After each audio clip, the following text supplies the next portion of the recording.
Hello! In this lesson, you're going to learn about how programs are constructed in Java, how code is organized in classes and methods, and how the custom libraries we use in this course can help you build simple programs that leverage the power of computing and the internet. You'll learn about the Hello Around the World program you've seen in a previous lesson. You can see the code in the graphic here. In this lesson, you'll learn about how the program is constructed, not simply how the program is run in BlueJ. You'll learn about building blocks of Java programs so that you can practice using them in the construction of other powerful but simple programs. We have a few simple goals for you in this lesson. You will learn about the library of code we have designed for you to be able to construct simple, powerful programs. A library using the Java iterable interface, which we will explain. You will learn how to modify a Java program and run it. Modifying a program is a first step in building your own programs. After this lesson, you'll have the foundation for using our library of iterables for accessing files on your own computer and on websites all over the world. In thinking about writing Java programs, we'll use part of the 7-step process applied to Java programs. Our library is built from iterables that are simple to use but powerful in practice. The iterables we have designed can process lots of data from many sources. The power of these iterables is that you will be able to use the same pattern of programming to process different kinds of data. Using a familiar pattern helps make the programming process simpler and familiar, and thus more likely to lead to a correct program quickly. This could mean spending less time on the 7th step of the programming process we use, debugging failed test cases. In the Hello Around the World program, the iterable was used to read a file of phrases that indicate hello in more than 30 languages. In general, the file resource iterable can be used to read any text file. We have designed a similar iterable that is used in the same way to read a web page rather than a file on your computer. This is the URL resource iterable, and you'll see it in the next few lessons.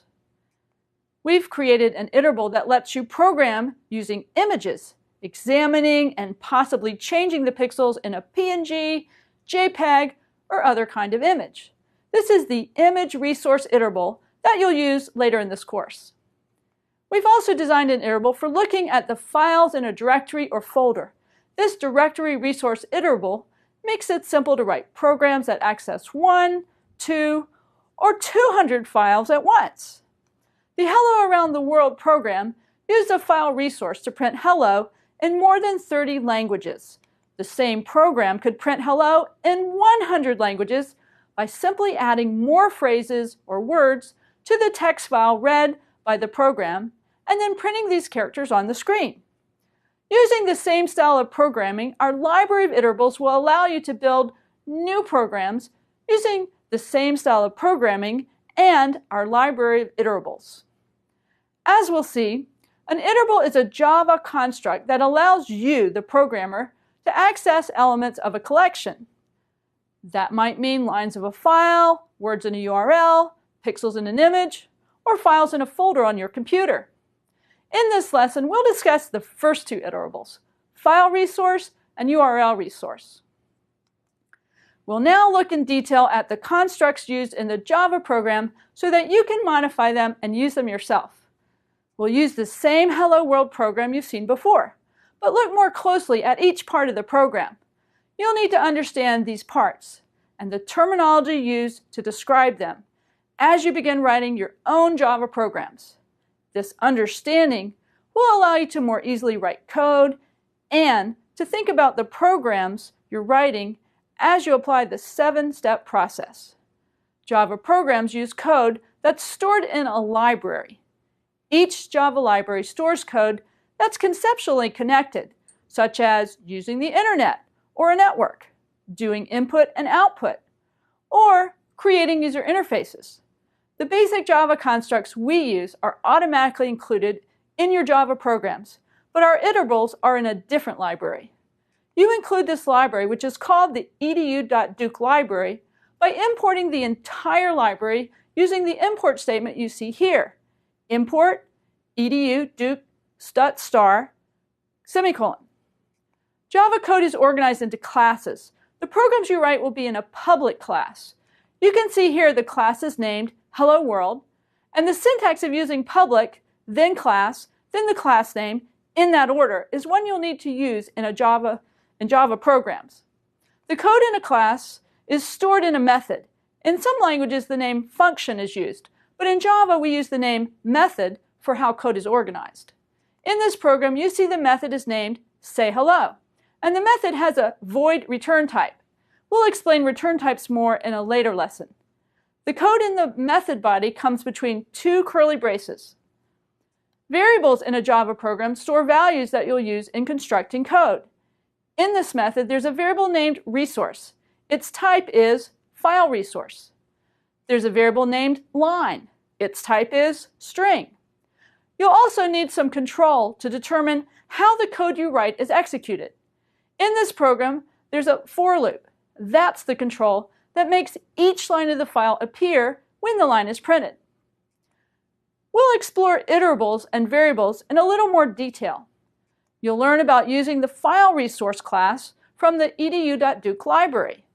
As you see here, the class or type file resource is part of the program we'll be discussing. File resource is an example of what's called an iterable in Java. Iterable is a standard Java interface and can be used in a for each loop.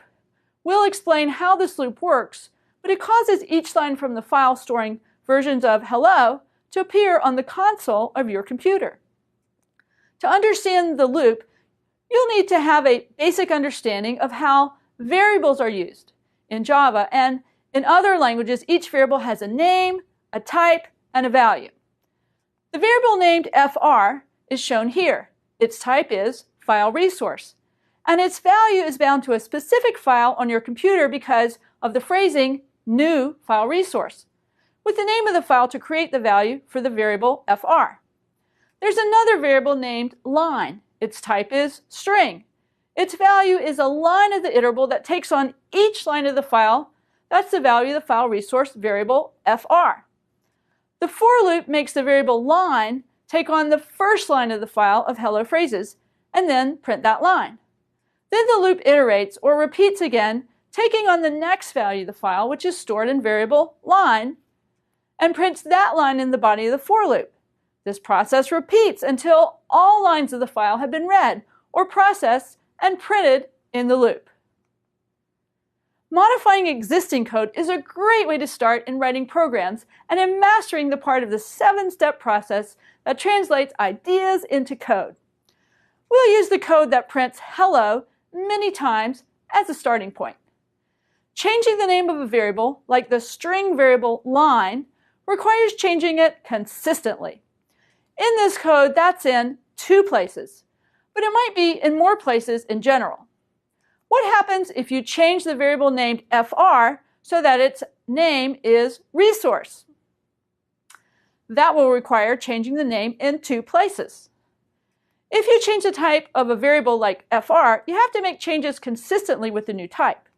If the type is changed to URL resource, then that type change must be made twice as seen here. The change also requires using a URL rather than a file name in creating the value for the variable. But making that type change is all that's needed, since URL resource is an iterable that works the same way as the iterable file resource. This commonality will help you as you develop programs. We'll summarize the Java you've learned in this lesson. Java programs are created using classes. Each class is made up of methods. The code in a method and the classes interact together in creating a program. The iterable file resource is a class that you've now seen used in creating the class Hello World. Iterables help solve problems and write programs. Using the same pattern of programming helps in writing and developing code using the 7-step process. In this case, creating an iterable and looping over the iterable with a for loop to access each element of the data source will allow you to construct programs using the familiar pattern. Variables in Java programs have names, types, and values. In the example from this lesson, you've seen 3 types: file resource, URL resource, and string. Let's get started developing and writing programs. Thank you.